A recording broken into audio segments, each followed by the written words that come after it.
So it's March 2019 and I'm pleased to say I've managed to keep my promise to do a monthly blog, or at least I've managed to keep it for 2 months in a row.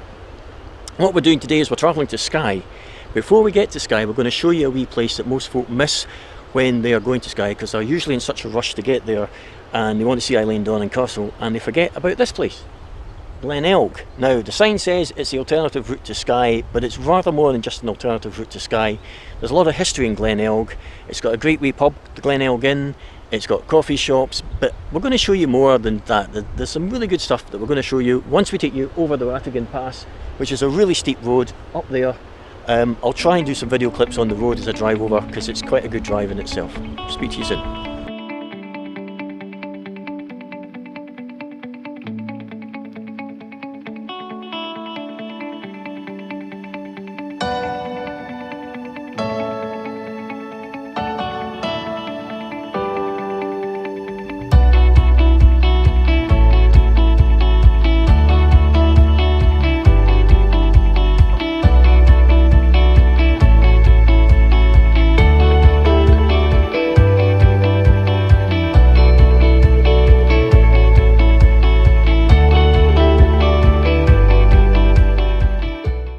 So I brought you now to the Ratigan Pass, which is the steep, twisty little alpine road that connects Skye Bridge down there with Glenelg, which is where we're heading next to show you some of the interesting historical places in Glenelg. The Ratigan Pass, this is the Ratigan viewpoint of the Ratigan Pass, and it's one of my favourite viewpoints in Scotland, although today, in late March with an overcast sky, it's not really selling itself. The reason you come to the Ratigan Pass though is it's one of the best places for seeing the Five Sisters of Kintail. That's at 1, 2, 3, 4, 5 peaks on the ridge behind me.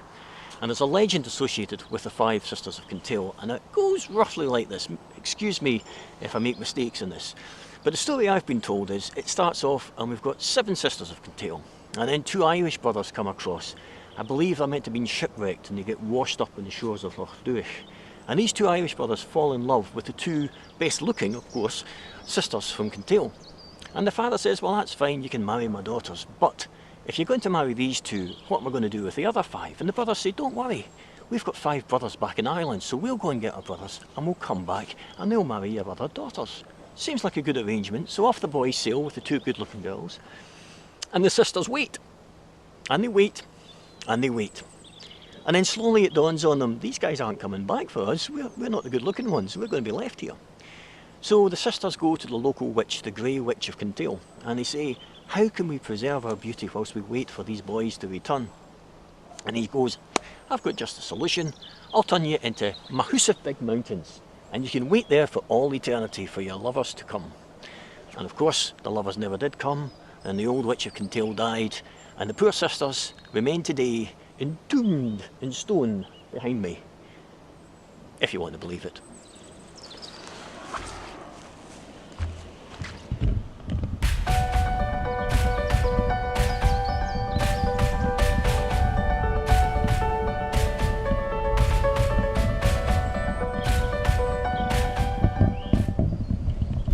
So I was telling you earlier how Glenelg is full of all these interesting historical features, and this is really the main thing that you come to see in Glenelg area. It's Glenelg Brochs.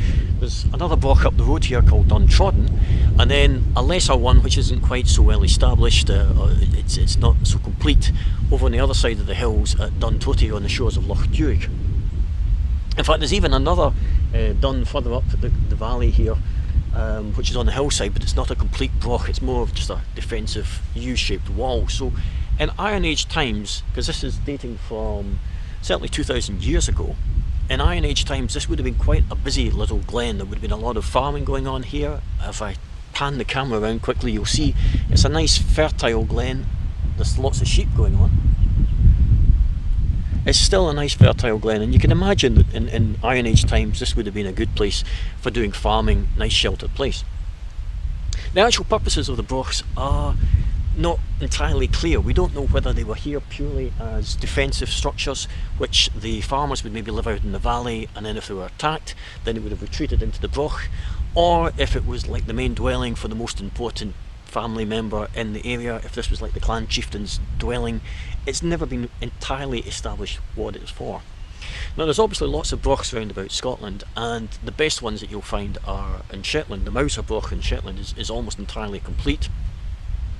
There's several brochs in Orkney, and on Lewis you have Duncalloy. Now this broch here, Duntelf, is in a very similar state to Duncalloy. It's a smaller one, but the amount of the walls that still stand are equivalent to what you would find on Lewis, and that makes it quite unusual on the Scottish mainland, because there aren't many other brochs on the mainland that are quite as complete as the ones that you find at Glenelg. So here we are approaching the broch and coming to its main entranceway, and there's a distinctive feature that all these brochs have, and that's this little hole just to the right hand side of the entranceway. This would have been a place where they probably would have kept some dogs to guard the entranceway. So if you can imagine, you've got a pack of dogs in here, and then if anybody attacks that the dogs don't know, they're going to have a good shot at them as they come in that front door. So I'll bring you in, I'll pan round. So this is the inland side of the wall. As you can see, this part of the wall has been taken away, it's fallen down. There's various stories that the stonework from this broch might have been taken and used for the construction of Berneray Barracks, which I'll try and show you later if my battery power lasts out.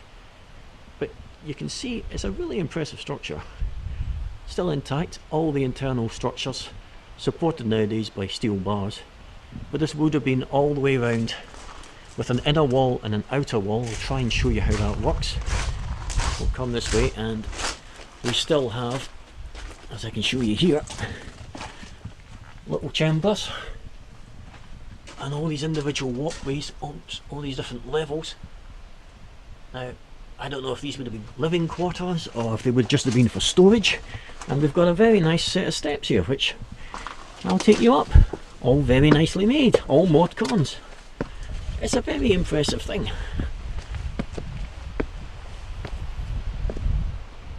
So there you go.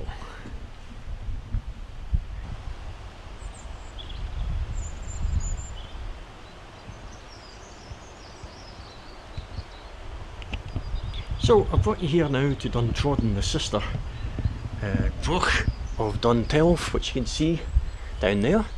Troddan is very similar, but it's slightly smaller, more compact, better preserved actually in some respects than the other one. Much of the internal staircase can still be seen. I don't know if it will show up in the darkness, but we'll try. No, I don't think you can see it there at all, but there are steps going all the way up. And then we've got the whole internal structure with all the different slabs going to the top.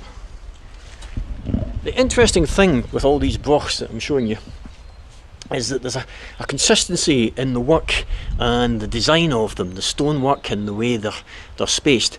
And it makes archaeologists even, believe that these brochs would have been constructed by travelling specialists who would have the skills, the masonry skills, and they must have moved around the country. So it implies quite a civilised society. This broch, again, as I say, it's a smaller one. It's smaller in height than Duntelf, but you can see an awful lot of similarities in design. And as I was saying to you earlier, the common feature that we see again and again, this time on the other side, a wee kennel for the dogs to go in. Actually, a big kennel for the dogs.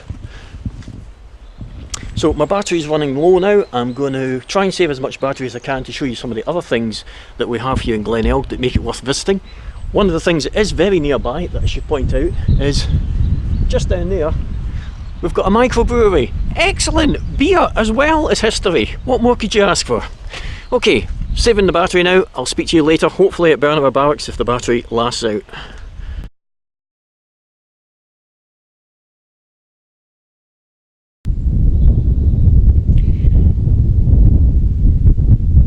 This is Berneray Barracks, which are just on the outskirts of Glenelg village. It's a short path from the village community hall.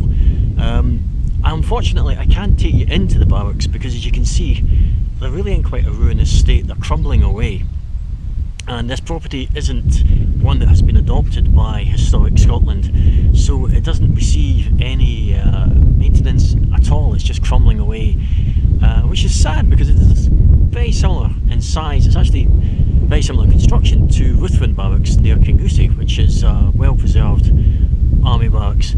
I suppose it's really just a question that we don't get many visitors in this part of Scotland, so maybe they haven't felt it so important to save. The history of these barracks is that construction was started, I believe around about 1717, 1718, after the first Jacobite uprising of 1715. So they started to construct the barracks. The barracks were completed by 1723. They held about 240 troops. Now the reason that they wanted to have barracks here, apart from the fact that this was heartland for Jacobite supporting clans, is the fact that this also controlled the route to Skye, which is what we can see behind the big tree over there. That's the shortest crossing to Skye at Kylerhea Pass. So if you controlled the ground here, you also controlled movement from Skye to the mainland, and there were a lot of Jacobite supporting clans on Skye. I'll try and go around the back of it, give you a bit more of an understanding of how it's built, if my battery will last out. As I say, it was occupied until 1797 by army troops. After 1797, the need to control the Highlands had sort of fallen away. There wasn't a threat of Jacobite uprisings. So the barracks were vacated, and after that they started to fall into disrepair, but they were occupied by a sheep. No, they weren't occupied by a sheep. They were occupied by lots of Highlanders who were being evicted from their lands during the Highland clearances. So this effectively became almost like a poorhouse for the crofters who were being moved off their land in Glenelg and the various glens round about here. So it has a rather sad history. There's a very melancholy feeling about the barracks here. But it's a pity to see them crumbling away and not being restored, because they have a lot of historical and cultural significance for this part of the Highlands. Anyway, I'm going to leave Flossie here to continue having their dinner, and I'm going to try and get somewhere else before my batteries run out. Speak to you soon. That's the reason most folk come to Glenelg, to get the Kylerhea ferry over to Skye. Now unfortunately I can't show you the Kylerhea ferry today because it's the end of March and the ferry only operates from Easter time through to the end of October, so we're missing it by a couple of weeks. What I can show you is where it lands over on the island of Skye. Now I'm panning the camera around. What you can see here is the slipway the ferry comes in that side. It's got a swing table. It's the smallest swing table ferry in Scotland, probably Britain, and the ferry takes I think about 6 cars maximum, and it lands, you can maybe just make it out the slipway over there on Skye.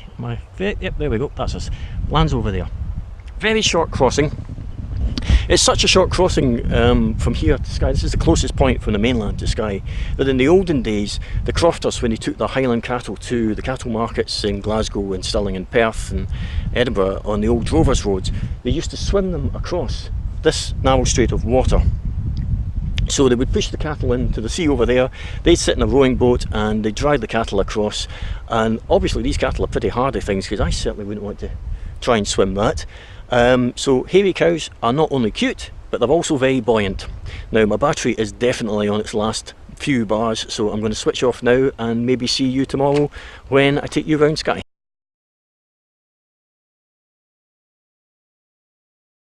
Talking of overlooked things in this neighbourhood, just across the road from me we've got Kilfarker, which is a standing stone. It's also a very busy road, so people don't notice it, as you've probably noticed. Lots of folk drive past it every single day. I'll start again. That's Kilfarker over there, which is a standing stone. There's another car coming.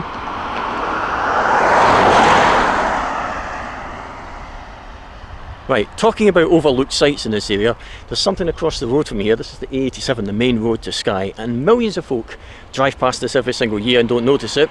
Here's one coming right now. This is Kilfarker over here. It's a standing stone, and it actually denotes what used to be an old burial site, probably the sort of Neolithic period. I'm not entirely sure. You can't see it here, but there was actually a stone circle there as well, small stones, which is the burial ground. There was another burial ground pretty much where the road is now, but that all got destroyed when they did the A87 upgrades. So just a wee thing that most folk miss on their way to Skye.